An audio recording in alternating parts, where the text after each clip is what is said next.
Nous allons prendre deux textes. Matthieu chapitre 5, le verset 13, et Marc chapitre 9, du verset 49 au verset 51. Si quelqu'un a trouvé Matthieu chapitre 5, verset 13, qu'il me le lise, s'il vous plaît.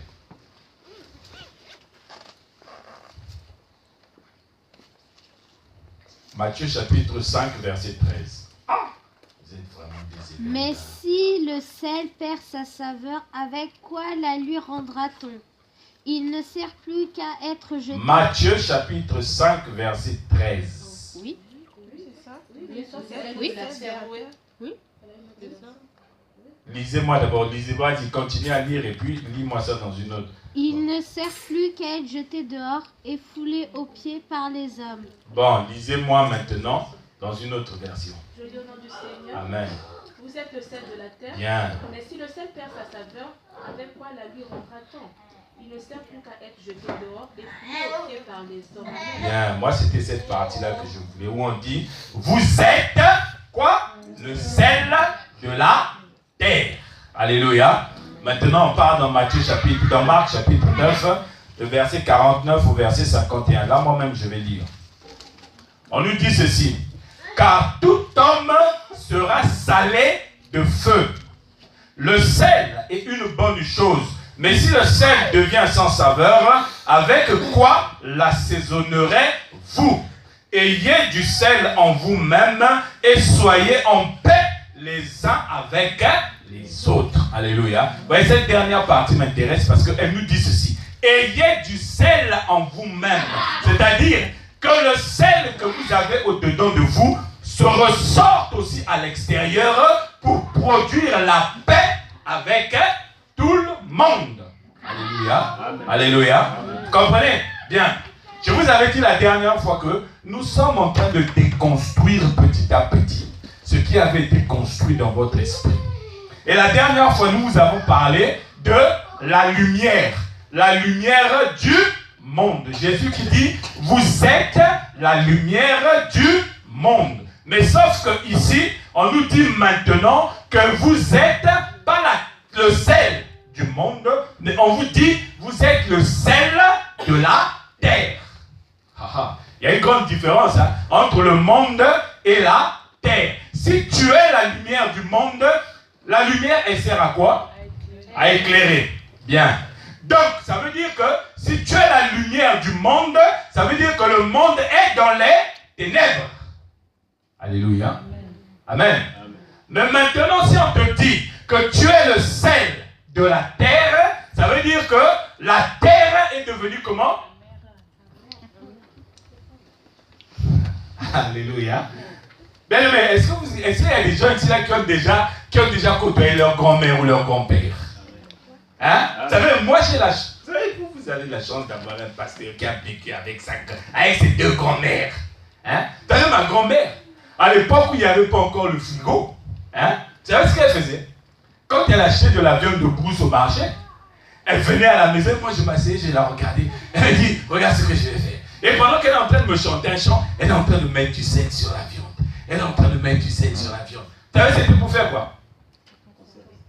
Pour conserver, pour éviter que le sel, pour éviter que la viande ne puisse faire quoi? Ne puisse pourrir. Alléluia. Donc le sel évite que ce qui a été pourri puisse continuer à être pourri. Alléluia. Donc en réalité, ici, on nous dit que vous êtes le sel de la terre parce que la terre a été pourrie. Or, quand quelqu'un pourrit, ça veut dire quoi? Il est corrompu. Vrai ou faux? Hein? Ici en France, vous avez l'habitude d'entendre les slogans où on dit tous pourris. Vrai ou faux? Tous pourris. Ça veut dire qu'ils sont tous corrompus. C'est-à-dire, chacun fait ce qu'il veut, mais pour lui-même. Alléluia. C'est pourquoi la Bible dit que nous qui avons la foi, le jour où Christ va apparaître, nous revêtirons l'incorruptibilité. Alléluia. Parce qu'en ce moment, la terre est soumise à la corruptibilité. Donc vous qui êtes le sel de la terre, vous apportez l'incorruptibilité à la terre. Alléluia. Amen. Parce que là où il y a la corruptibilité, Là où les gens sont corrompus, est-ce qu'il y a la paix? Hein? Est-ce qu'il y a la paix là où il y a des gens qui sont corrompus? Je me souviens une fois, j'avais accompagné quelqu'un à Brazzaville pour aller faire le passeport. On arrive, on a vu un gars. Vous savez, chez nous au Congo, c'est particulier. Hein? Je ne sais pas dans les autres pays d'Afrique, mais chez nous au Congo, c'est particulier. Chez nous au Congo, quand tu vas faire le passeport, ici en France, quand tu veux un passeport, tu vas à la mairie, tu dis je veux un passeport, il te dit remplissez le bordereau. Tu remplis, tu donnes, il te dit passez demain. Tu passes demain, paf, on te donne ton passeport. Mais chez nous au Congo, quand tu veux le passeport, quand tu arrives, tu dois d'abord cibler quelqu'un que tu connais. Tu lui dis, ah, moi je suis venu faire le passeport et tout. Diamant. Et là, tu sens qu'il commence à te faire rentrer un petit peu dans des... Hein, jusqu'à ce que tu mets la main dans la poche et tu graisses la patte, comme on dit.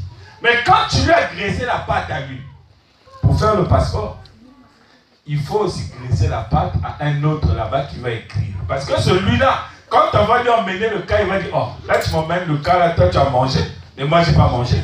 Alléluia. Donc entre les deux, il va y avoir un conflit parce que un a mangé et l'autre n'a pas mangé. Donc là où il y a la corruption, il ne peut pas y avoir la paix. Or, là où il n'y a pas de paix, la sanctification est impossible. Et quand il n'y a pas la sanctification, tu ne peux pas voir Dieu.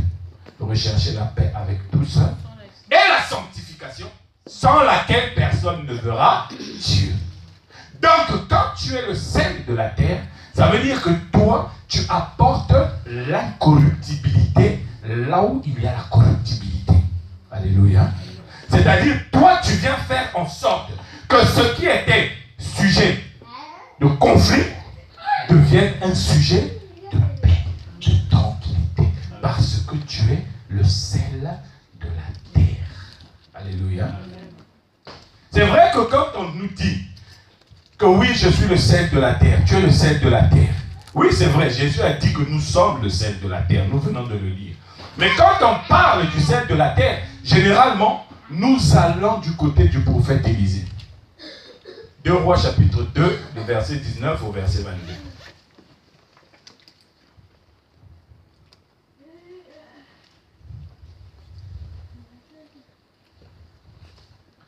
« 2 Rois chapitre 2, du verset 19 au verset 22. Tout le monde est à la ligne.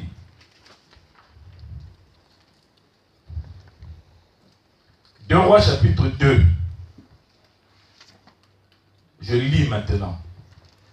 Les gens de la ville dirent à Élisée, « Voici, le séjour de la ville est bon, comme le voit mon Seigneur, mais les eaux sont mauvaises et le pays est stérile. » Il dit, « Apportez-moi un plat neuf et mettez-y du sel. » Et ils le lui apportèrent. Il alla vers les sources des eaux et il y jeta du sel et dit, « Ainsi parle l'Éternel, j'assainis ces eaux. Il n'en proviendra plus ni mort ni stérilité. » Les eaux furent assainies jusqu'à ce jour, selon la parole qu'Élisée avait prononcée. Alléluia. Alléluia. Quand on parle de sel, les gens généralement, ils voient ce passage d'Élisée. Et vous voyez, il y a des gens, même pour soigner les malades, ils ont besoin du sel. Quand tu vas, ne t'étonne pas si un jour tu vas voir quelqu'un, tu vas dire à quelqu'un que non, vraiment, moi je suis malade, je veux que tu pries pour moi, qu'ils te disent, il faut acheter le gros sel. Alléluia. Si tu dis qu'il faut acheter le gros sel, ça veut dire qu'il a lu ce passage d'Élisée là, il a lu ce passage de 2 Rois là, et qu'il veut mettre en application pour te montrer qu'il utilise la Bible pour te guérir. Alléluia. Est-ce que vous me comprenez? Hein? Ouais, non? Mais or que le sel ici là, ça ne correspond pas à ce que lui il est en train de faire. C'est pourquoi quand Jésus dit, vous êtes le sel de la terre, ne comprenez pas seulement ce que Jésus a dit que vous êtes. Parce que pour devenir ce que vous êtes, vous avez été pris quelque part. Alléluia. Pour devenir le sel, vous avez été pris quelque part. Donc quand Jésus dit, vous êtes le sel de la terre, en réalité, il vous dit, d'où vous venez, votre origine. Alléluia. Vous voyez, ici on nous dit que les gens sont venus voir Élisée pour lui dire, vivre dans cette ville, c'est bon, c'est bien. Mais seulement, il y a des eaux ici, là, qui font que la vie dans ce pays-là, dans cette ville, devient insupportable parce qu'il y a la stérilité. Alléluia. Il y a la stérilité. C'est ce qu'on nous dit ici là. Il y a la stérilité et la mort. Amen. Ce qui est stérile, c'est quoi? Ce qui est stérile, c'est ce qui ne produit pas la vie. Amen. Donc là où il n'y a pas le sel, il n'y a pas la vie. Et là où il n'y a pas le sel, puisqu'il n'y a pas la vie, il y a quoi? Il y a la mort. Or la mort c'est quoi? La mort c'est le salaire du péché, oui ou non? Alléluia. La mort c'est le salaire du péché. D'accord? Donc, là où il n'y a pas le sel, il y a le péché en abondance. Alléluia. Donc en réalité, quand tu lis ce passage de 2 Rois, chapitre 2, en réalité, on n'est pas en train de te dire que ce sont des eaux physiques qui étaient devenues imbuvables. On est en train de te montrer que ce sont des eaux spirituelles qui sont dans l'abondance du péché, de telle sorte que la vie devient impossible dans ces eaux-là. Alléluia. Or que c'est de ces eaux que provient le sel. C'est ce que vous n'avez pas compris. C'est de ces eaux-là que provient le sel qu'on dépose dedans pour les assainir. Vous ne me croyez pas, bien-aimés? Vous ne croyez pas que ce sont les eaux qui produisent le sel? Je vais vous poser une question. Qui connaît l'origine du sel? C'est l'eau de la mer, non? Hein? C'est l'eau de la mer. Hein? Ce sont les eaux de la mer qui nous donnent le sel. Vrai ou faux? Donc en réalité, le sel est dans les eaux de la mer. Or les eaux c'est quoi? Apocalypse chapitre 17. Apocalypse chapitre 17 verset 15. Là je veux que quelqu'un puisse me lire ça, mais avec une force. Parce que si vous ne comprenez pas c'est quoi les eaux de la mer, vous ne saurez pas pourquoi vous êtes le sel de la terre. Apocalypse chapitre 17 verset 15. Et il me dit, les eaux que tu as vues sur lesquelles la prostituée est assise, ce sont des peuples, des foules, des nations et des langues. Alléluia. Amen. On nous dit quoi ici? C'est l'ange qui est en train d'expliquer à Jean, qui a vu des eaux, c'est-à-dire les eaux qui produisaient la mort et la stérilité dans la ville qui était bonne à vivre. Alléluia. Et Apocalypse nous dit ici que ces eaux, ce sont les nations, les hommes, les langues. En réalité, ces eaux, là où il y a les nations, les langues, les hommes, c'est quoi? C'est le monde. Est-ce que vous avez compris? Hein? En réalité, les eaux, c'est le monde. Alléluia. Donc quand on vous dit que vous êtes le sel de la terre, ça veut dire que vous étiez au milieu du monde. Et le Seigneur a posé ses yeux sur vous. Il vous a arraché du monde. Il vous a travaillé.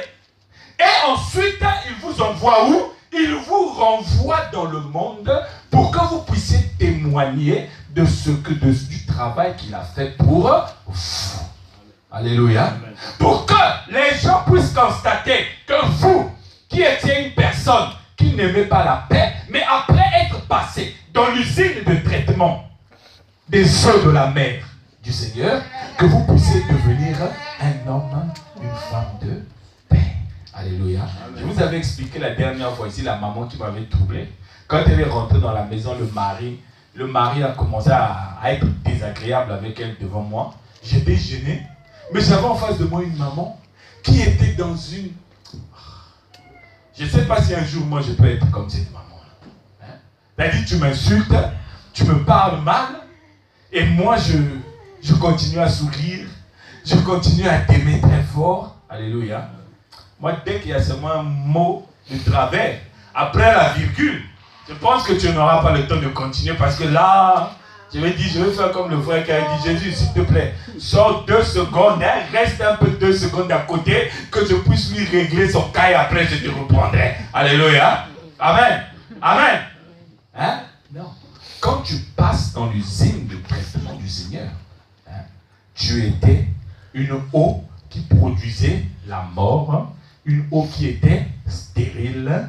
Mais quand tu passes dans l'usine de traitement du Seigneur, tu deviens le sel de la terre. Celui qui apporte de l'incorruptibilité là où il y avait la corruptibilité. Alléluia. Tu deviens celle qui vient mettre la paix. Vous savez surtout, les femmes ont la particularité. Hein?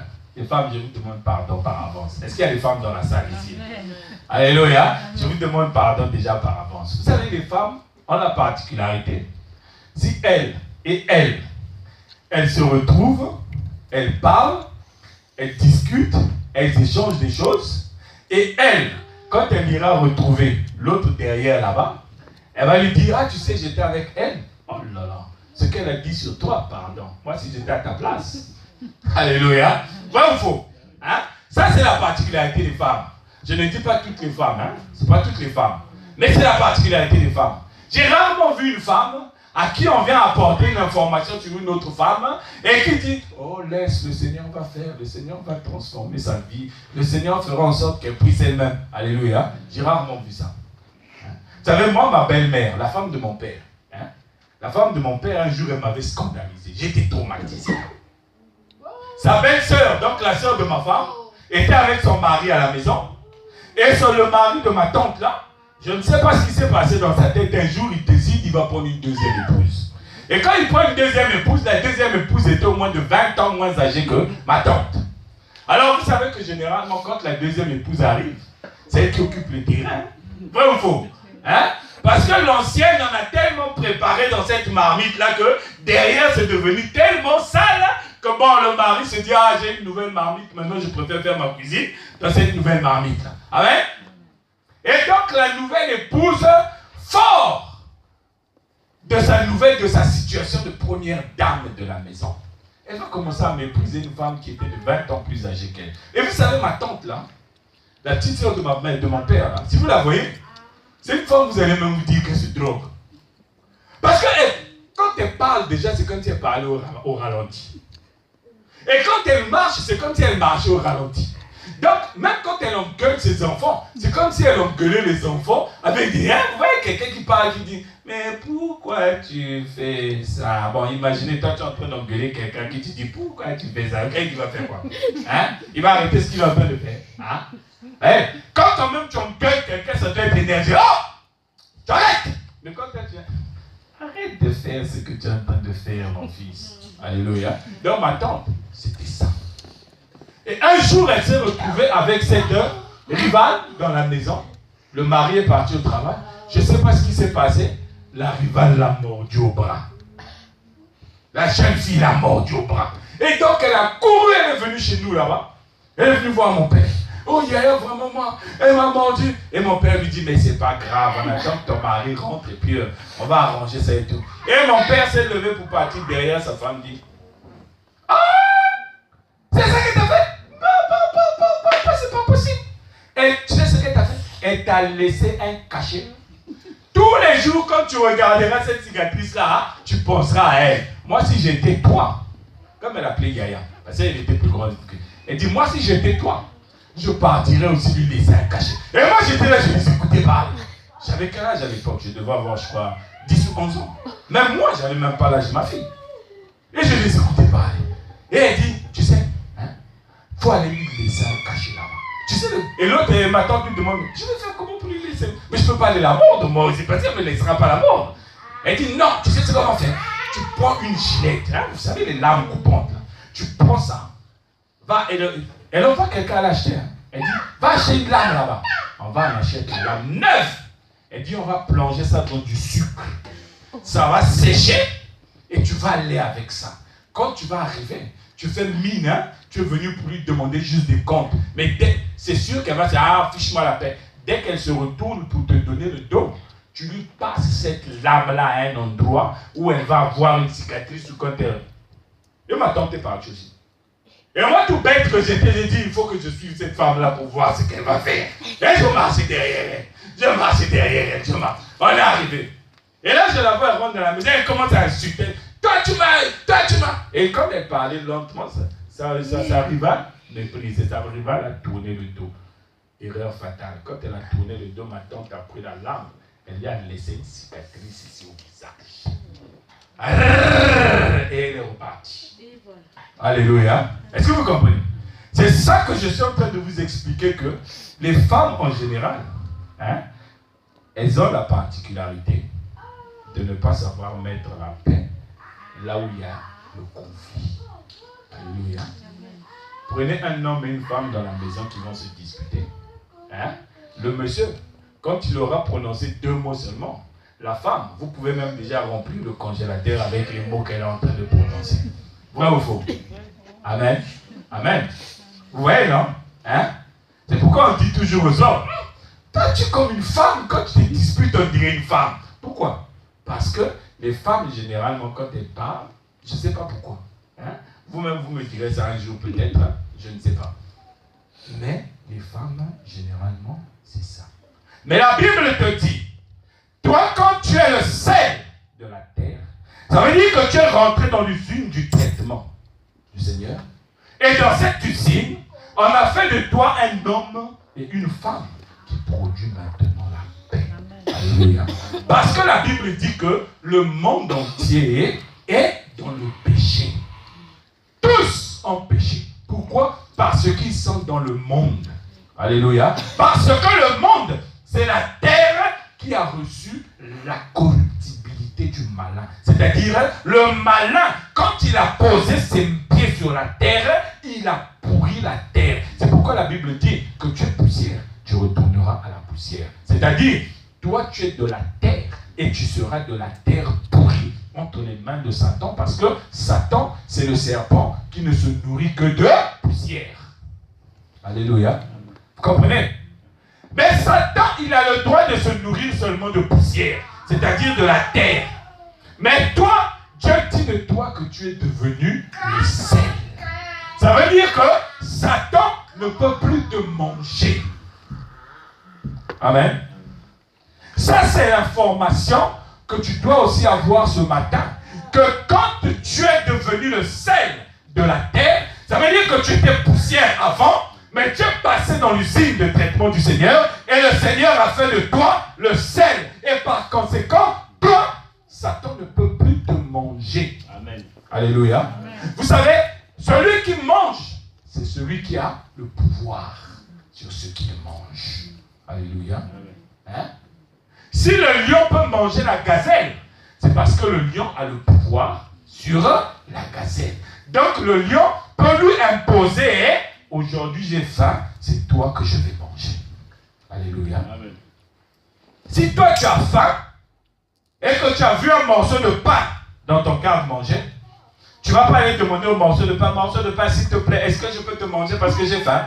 Si le morceau de pain te répond, alléluia, si le morceau de pain, le jour où le morceau de pain va te dire, aujourd'hui j'en ai marre, tu m'as trop mangé, c'est bon, c'est fini. Ce jour-là, non, bien aimé, j'ai une deuxième chose encore, je deviens aussi esclave pour toi et ta maison. Alléluia. Là au moins je vais devenir esclave en vrai.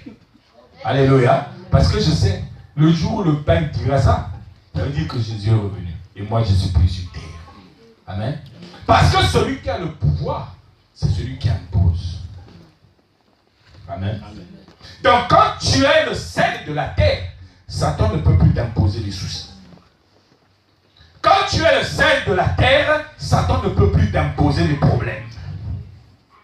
Quand tu es le sel de la terre, Satan ne peut plus t'imposer même la maladie qui va te perturber, te troubler. Alléluia. Amen. Parce que étant le sel, tu n'es plus poussière. Lui, Dieu lui avait dit qu'il a le droit seulement de manger la poussière. Mais Dieu a pris cette poussière, il en a transformé la nature, c'est devenu le sel, et il a renvoyé ce sel dans le monde pour que ce sel puisse assainir les eaux qui ont été polluées par le péché. Bon, maintenant, toi, qui es censé être le sel de la terre, si tu continues à vivre dans le péché comme le monde, où est ton goût? Alléluia. Où est ton goût? C'est ça que Jésus dit. Si le sel perd sa saveur. Alléluia. C'est-à-dire que tu as reçu la possibilité d'assainir les eaux. Mais toi-même, en venant, tu es devenu pire que les autres. Alléluia. Amen. De quelle utilité seras-tu bien? Hein? Avec quoi on va maintenant t'assaisonner? Avec quoi on va assaisonner le sel? Dites-moi. Avec quoi on peut assaisonner le sel? Il n'y a rien qui existe pour assaisonner le sel. Alléluia. Il n'y a rien qui existe.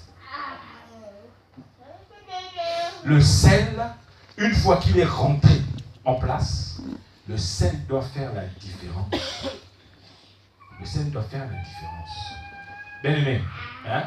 Quand on te présente une viande qui a été séchée sans sel, et quand on te présente une viande qui a été séchée avec le sel. Vous savez, chez nous, il y a ce qu'on appelle le poisson salé.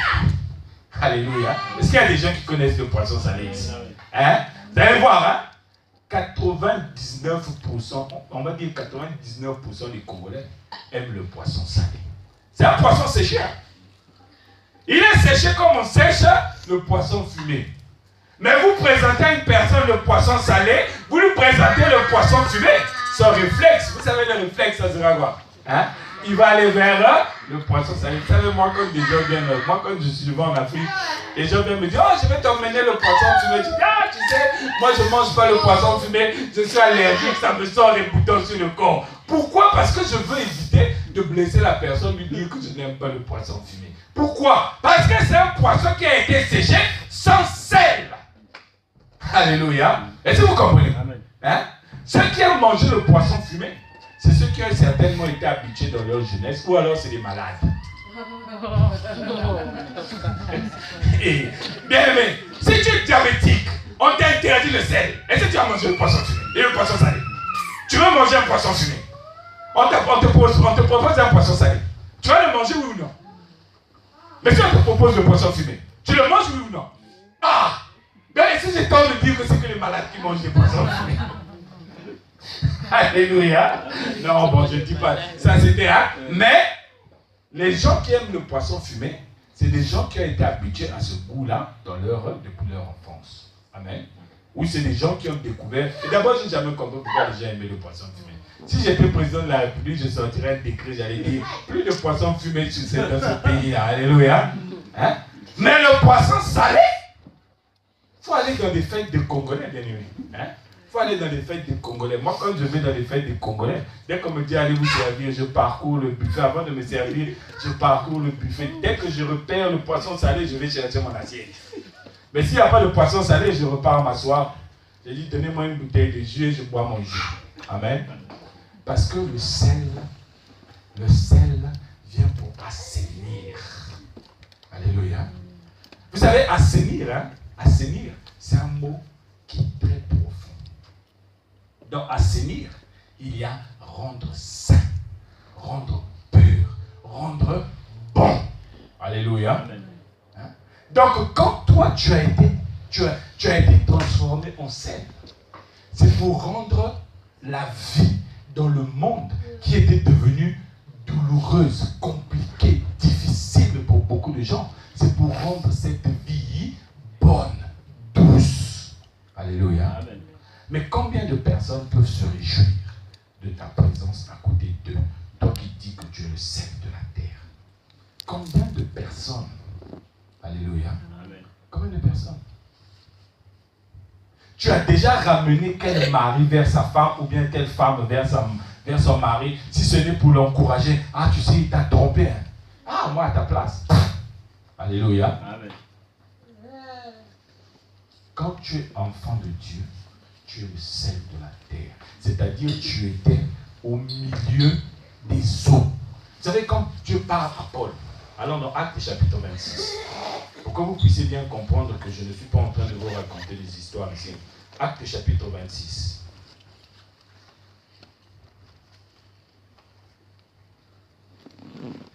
Actes chapitre 26, le verset 15.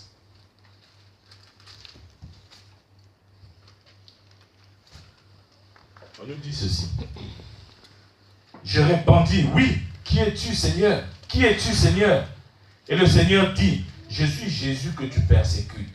Mais lève-toi et tiens-toi sur tes pieds, car je te suis apparu pour t'établir ministre et témoin des choses que tu as vues et de celles pour lesquels je t'apparaîtrai.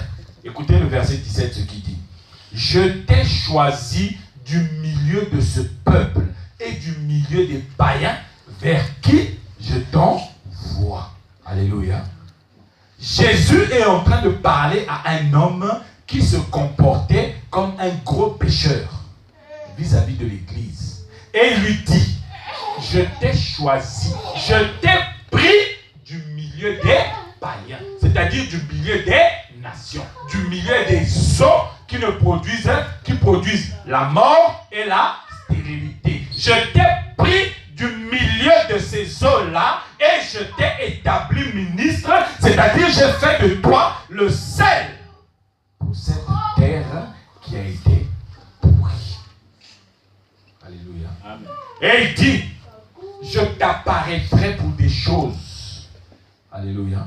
Quand tu es le sel de la terre, ça veut dire que toi, tu as les mêmes yeux que Jésus. Amen. Alléluia. Amen. Est-ce que vous comprenez? Amen. Quand tu es le sel de la terre, ça veut dire que toi, tu as les mêmes yeux que Jésus. Ce que Jésus voit, c'est ce que toi tu vois. Amen. Alléluia. Amen. Mais pourquoi est-ce que toi qui es le sel de la terre, tu continues à voir la maladie?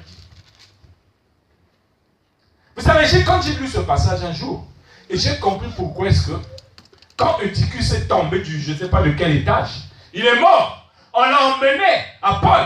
Paul n'a pas paniqué. Paul leur a dit seulement déposez-le là. Et il a continué à prêcher, à enseigner. Il a continué à parler. Quand il a fini, il s'est retourné et dit petit, lève-toi. Alléluia. Parce que lui, il savait vraiment qu'il était le sel de la terre. Et ce que lui, il voyait, c'est ce que voit Christ. Amen. Alléluia. Amen. Est-ce que toi, quand tu vois ce que tu vois là, est-ce que tu vois Christ? Alléluia. Est-ce que tu vois Christ? Hein? Notre problème à nous, hein, c'est que nous aimons voir les hommes.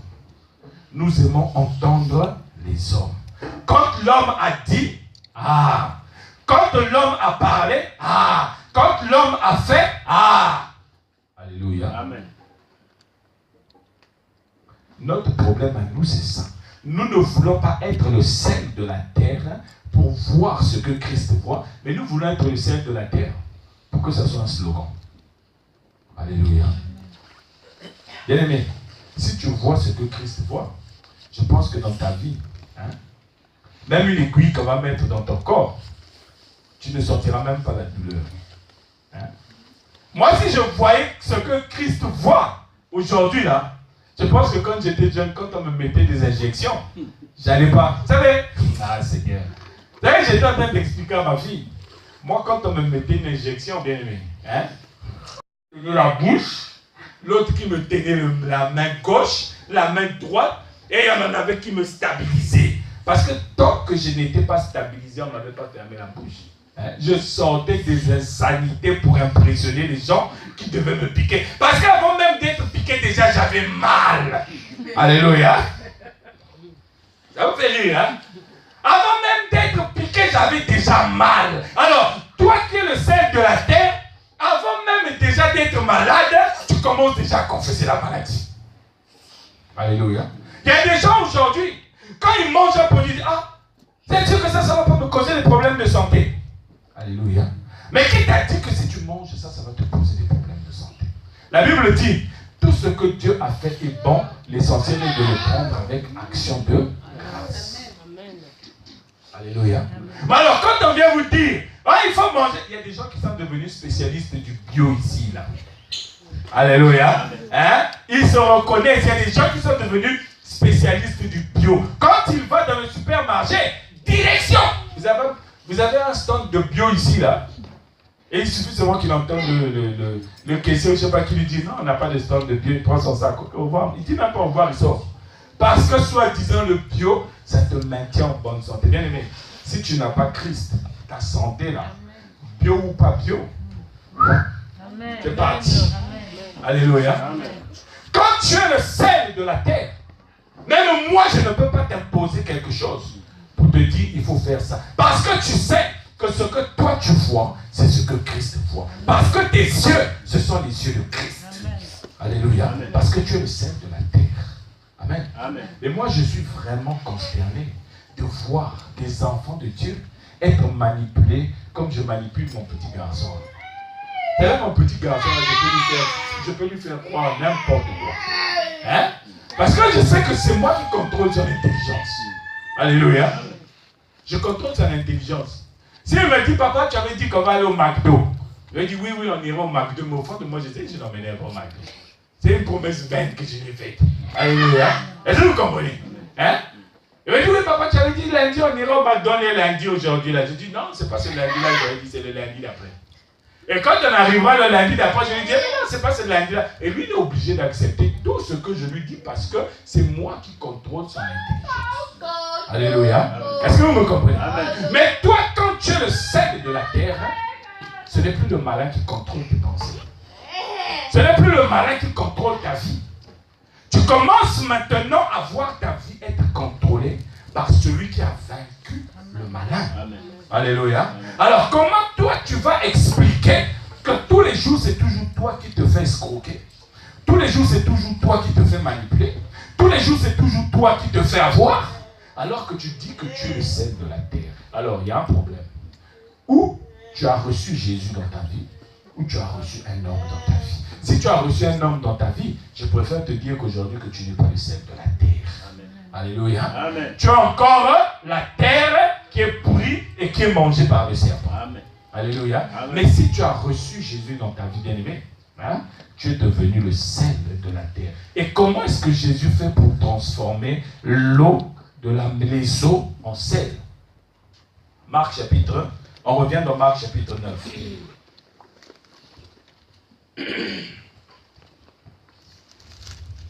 On nous dit au verset 49. Car tout homme sera salé de feu. Alléluia. Amen. Car tout homme sera salé de feu. Et ça veut dire quoi cette phrase? Le sel, on l'obtient comment, bien aimé? Hein? Quand on prend de l'eau de mer, pour obtenir le sel, on fait comment? On le fait chauffer. Alléluia. C'est par le feu que l'eau de la mer devient le sel. Alléluia. Donc, toi, quand tu deviens le sel, ça veut dire que quand Christ t'a prélevé dans les nations, dans le monde, Christ est allé te mettre dans le feu. Alléluia. C'est pourquoi vous comprenez que Jean-Baptiste, quand il voyait les gens venir se faire baptiser, il leur disait, moi je ne vous baptise que d'eau. C'est-à-dire, moi je vous prélève.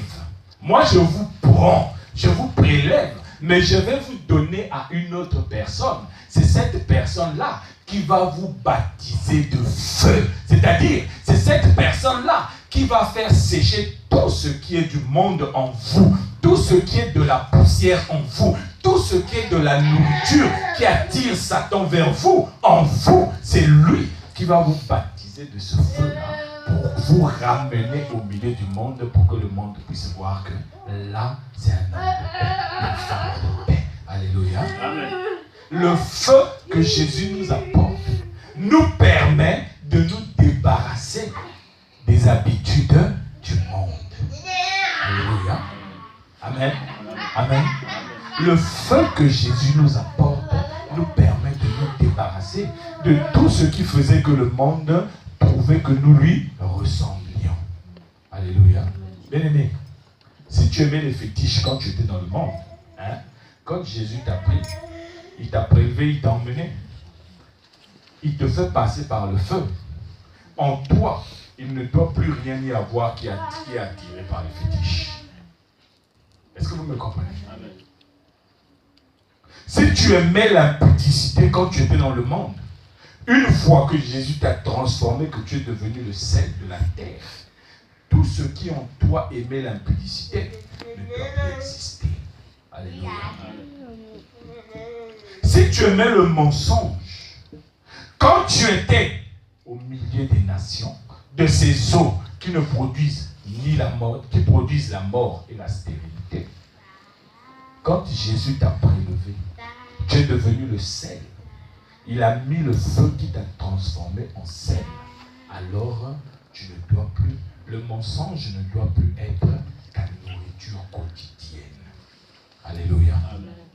Si tu aimais boire jusqu'à plus soif, quand Jésus te prend, il te ramène dans le monde, les gens doivent voir, ah, ça aime vraiment même une petite, même un petit verre de bière, là tu peux plus prendre. Tu dis, je suis le sel de la terre. Alléluia. Amen. En moi, il n'y a plus de traces de poussière. Si tu étais quelqu'un qui se mettait facilement en colère, les gens savaient que, ah, lui là, quand tu dis seulement un mot de travers, quand il est noir, mais il devient rouge. Alléluia. Rouge de colère. Alors quand tu es passé dans l'usine de traitement du Seigneur et que le feu de Jésus a transformé ta vie, tu dois maintenant être un homme de paix. Tu dois être une femme de paix. Alléluia. Amen. C'est comme ça que tu comprends que tu es le sel de la terre. Alléluia. Amen. C'est comme ça que tu comprends que tu es le sel de la terre. Parce que tout ce qui était de nature à être influencé par Satan, en toi, il n'y a plus la possibilité que ça puisse t'atteindre. Que ça soit la maladie, que ça soit... Est-ce que vous savez que même la maladie aussi c'est un péché? Hein? Vous ne le savez pas? Mais la maladie aussi c'est un péché. Si? Vous ne savez pas ça? La maladie c'est un péché. Amen. Amen. Mais pas dans le sens où vous le comprenez, vous n'allez pas venir demander pardon à Dieu. Seigneur, pardonne-moi parce que je suis malade. Non. La maladie est un péché parce que la maladie est la conséquence du fait que nous sommes passés sous la domination de Satan. Alléluia. Nous avons droit à la maladie maintenant parce que nous avons revêtu la corruptibilité que Satan a voulu que nous puissions avoir. Alléluia. Est-ce que vous comprenez? Donc toi, quand tu focalises tes regards sur la maladie, tu es comme quelqu'un qui focalise ses regards sur l'impudicité. Alléluia. C'est pourquoi quand on emmenait Jésus des malades, Jésus, montrez-moi dans la Bible où Jésus a vu un malade, il a commencé à dire, oh Seigneur, je brise les liens de la maladie dans ce corps, je brise les liens, oh les liens de... Montrez-moi un passage dans la Bible où Jésus était en train de prier pour quelqu'un qui est malade comme ça, en invoquant le feu du ciel, en envoyant sur la maladie le feu du ciel, le sang de Jésus. Montrez-moi un passage. Alléluia. Parce que Jésus savait que là où le péché abonde, lui, il est la grâce qui surabonde. Donc quand il arrivait, il voit la maladie, il dit, moi-même, je suis la grâce qui surabonde. Donc quand la maladie est là, Jésus regarde et rigole. Mais qu'est-ce que tu veux faire? Tu n'as pas vu la grâce qui est en face de toi? Lève-toi, retire-toi. Alléluia. Parce que ce que la grâce voit, ça ne peut pas être ce que Satan lui montre. Alléluia. Ça ne peut pas être ce que Satan lui montre, bien-aimé. Hein? Ce qui va continuer à focaliser ton attention dans le monde, hein, c'est ce qui te montre que toi, tu n'es plus le sel. Tu n'es plus le sel. Vous savez, quand on a lu 2 Rois chapitre 2, hein, au verset 20 de ce chapitre-là, on nous dit ceci. Que quand Élisée a demandé qu'on lui emmène du sel, vous savez ce qu'il a fait? Il a demandé, vous posez ce sel-là sur quoi? Sur un plat neuf. Alléluia. Amen. Sur un plat neuf. Vous savez le plat neuf c'est quoi? Hein? Vous savez le plat neuf c'est quoi? Hein? Le plat neuf, bien aimé, hein? Le plat neuf là, c'est la parole de Dieu qui t'a été donnée et qui fait de toi un enfant de Dieu. Amen. Alléluia. C'est sur la parole de Dieu que repose ta nature de sel de la terre. Amen. Alléluia. C'est sur la parole de Dieu. Mais si toi tu n'as pas la parole de Dieu, tu ne peux jamais savoir que tu es le sel de la terre. Alléluia. Tu ne peux jamais le savoir. Tous les jours quand on viendra te dire tu as cancer, Tu dis, ah merci cancer. Ah bon, il faut que je prépare mon témoignage et il faut que je prépare mon testament. Les enfants, venez. Bon, j'ai 10 millions encore en banque là-bas. Toi, tu veux combien? Toi, tu veux combien? Et les enfants vont commencer à se déchirer. Mais moi, je vais mourir. Je suis en train de préparer votre héritage. Il faut, au lieu de me faciliter les choses, vous voulez encore m'enfoncer. Vous voulez que je meure plus vite que le médecin m'a prévu. Et tu commences à pleurer. Alléluia. Tu oublies que tu as été posé sur un plan neuf. Alléluia. Tu as été posé sur un plan neuf, sur une parole que les hommes n'ont jamais reçue. Une parole que même les anges ont cherché à voir. Alléluia. Mais toi qui es associé à cette parole, tu continues à pleurer quand on vient te dire que toi, il te reste 3 jours à vivre. Tu commences à compter. Au lieu de compter même les jours, tu comptes les minutes. Tu dis, ah, il est 12h05. Il me reste 3590 minutes à vivre. Alléluia. Bien aimé. Hein?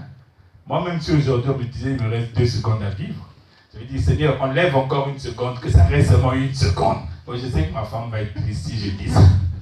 Alléluia. Amen. Est-ce que vous me comprenez ce matin? Hein? Bien aimé, tu es le sel de la terre.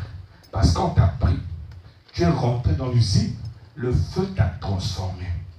Et quand le feu t'a transformé, bien aimé, le feu a enlevé les éléments du monde en toi pour que tu deviennes un être nouveau. Quelqu'un qui est différent. Tu es dans le monde, mais tu n'es plus du monde.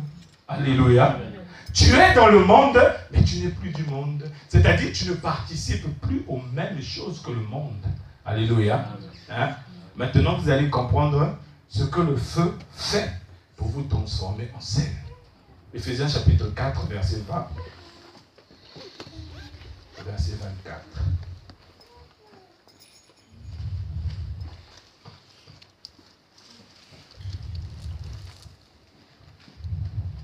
Éphésiens chapitre 20. Éphésiens chapitre 4, à partir du verset 20. Nous lisons. Mais vous, ce n'est pas ainsi que vous avez appris Christ. Alléluia. Donc on s'adresse à ceux qui ont été prélevés au milieu des nations, c'est-à-dire dans les eaux qui ne produisaient que la mort et la stérilité. On vous dit à vous, qui êtes posés sur le plateau neuf. Vous, ce n'est pas ainsi que vous avez appris Christ. C'est du moins, vous l'avez entendu. Et c'est conformément à la vérité qui est en Jésus, c'est en lui que vous avez été instruits à vous dépouiller. Eu égard à votre vie passée du vieil homme qui se corrompt par les convoitises trompeuses. Alléluia. Vous avez vu ici, non? On a dit du vieil homme qui fait quoi? Qui se corrompt. Corrompre, c'est quoi? Être corruptible. Est-ce que vous avez compris maintenant que la terre est corrompue? Alléluia. Amen. Donc vous êtes le sel de la terre parce que vous avez appris Christ. C'est-à-dire, vous avez appris la parole de Dieu qui est venue dans votre cœur. Et cette parole, en vous faisant passer par le feu, est en train d'éliminer les éléments de l'ancienne vie que vous avez, de votre vie passée, c'est-à-dire votre vie dans le monde. Alléluia. Votre vie passée, c'est ce qu'on appelle le vieil homme. C'est-à-dire l'homme ancien, l'homme qui a été le premier à se manifester. Quand on dit vieil homme, ça ne veut pas dire le vieux. Hein. Ça ne veut pas dire que moi j'ai la barbe ici, là on vous dit il faut vous débarrasser de moi parce que je suis le vieil homme. Non, bien aimé, vous allez commettre un péché inutilement. Vous allez dire, pasteur on a dit il faut se débarrasser du vieil homme. Vous avez déjà la barbe blonde. Allez, prenez les pierres, on va se débarrasser du pasteur. Non. Le vieil homme ici, là, c'est le premier homme qui s'est manifesté dans ta vie quand tu es venu au monde. Alléluia. Est-ce que quand tu es venu au monde, la première manifestation de ta vie, c'était louer sur le Seigneur? Je bénis Jésus parce que Jésus est merveilleux. Alléluia. La première manifestation dans ta vie, c'est le mensonge. C'est le vol. C'est être attiré par les choses de la chair. Vrai ou faux? Hein? C'est vrai ou c'est faux? C'est ça le vieil homme. C'est-à-dire les premières manifestations que tu as eu à montrer aux gens quand tu es venu dans le monde. Alléluia. C'est ça le vieil homme. Et c'est ça qu'on nous dit ici, que le feu transforme. Eu égard à votre vue passée du vieil homme qui se corrompt par les convoitises trompeuses, à être renouvelé dans l'esprit de votre intelligence et à revêtir l'homme nouveau, créé selon Dieu, dans une justice et une sainteté que produit la vérité.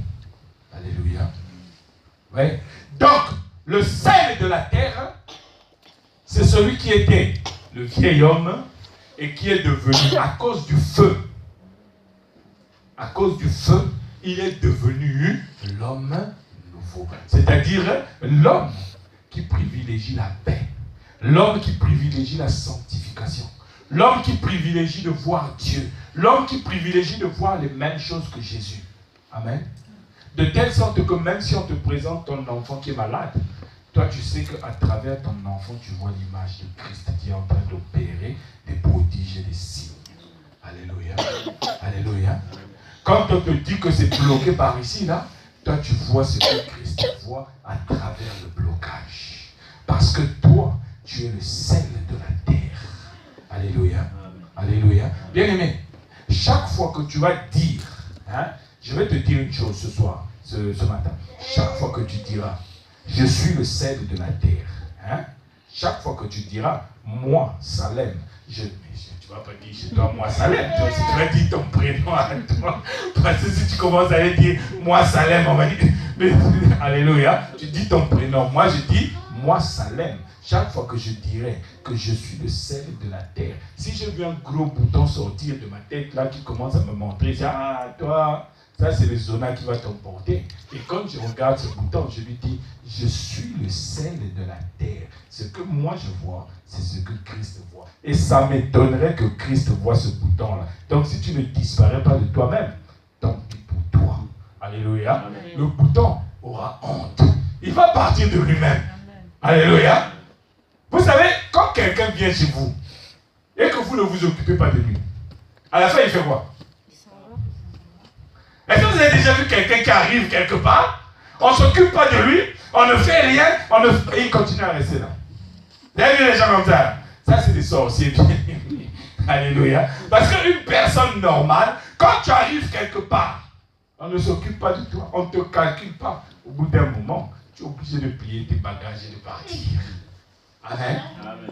Et c'est comme ça aussi avec toutes les situations de votre vie, bien-aimés. Si vous voyez ce que Christ voit, les situations qui viennent vous embarrasser, les situations qui viennent vous créer des problèmes, quand vous ne les regarderez pas, quand vous ne vous intéresserez pas à elle, alors elle va finir par avoir honte. Elle va dire, moi je suis venu ici pour attirer son attention, mais elle n'attire même, je ne lui fais rien.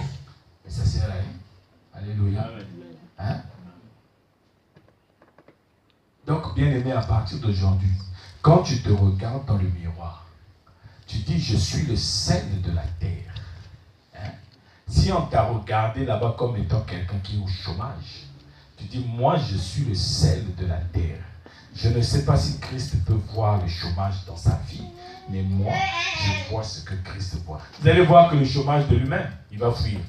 Vous savez comment le chômage va fuir? Hein? Vous savez comment? Hein? On va t'appeler depuis chez toi. On viendra te chercher chez toi. On va dire, viens, on va te donner du travail. Alléluia. Est-ce que vous croyez que ça existe? Vous savez que ça existe ou pas? Hein? On viendra te chercher chez toi parce que toi, tu vas t'en foutre du chômage. Tu dis, je suis le sel de la terre. Moi, je vois ce que Christ voit. Alors, chômage, tant pis pour toi. On va t'appeler, on va dire, oh, toi, on est en train de t'appeler depuis les jours. Viens travailler. Alléluia. C'est toi qui vas commencer à fouiller le travail. Alléluia. C'est toi qui vas commencer à fouiller le travail. Parce que tu es le sel de la terre, tu vois ce que Christ voit. Alléluia. On te dit, oh non, toi, tu as 45 ans, tu n'es pas encore marié. Tu dis, oh, je suis le sel de la terre. Je vois ce que Christ voit. Donc, célibat, tant pis pour toi. Alléluia. Ça sera, on va venir les déverser devant ta porte. C'est une benne qui vont prendre, qui viendront les versets, il va y avoir des conflits même à cause de toi. On va te dire, ah sœur, vraiment moi depuis le temps que je suis là, mais oh, je suis le sel de la terre. Je vois ce que Christ voit. Alléluia. Il a dit à Paul, les choses pour lesquelles je t'apparaîtrai, que je vais voir et que toi aussi tu vas voir. Alléluia. Tu es le sel de la terre. Alléluia. Si tu prends l'engagement ce matin de ne plus regarder ce qui te corrompt, ce qui te pourrit la vie, si tu prends cet engagement bien aimé, je te dis que tu finiras par la semaine sans venir me témoigner ici. Me dire, pasteur, Jésus est vivant. Amen. Alléluia. Amen. Alléluia. Amen. Alléluia. Amen. On va fermer les yeux pour prier.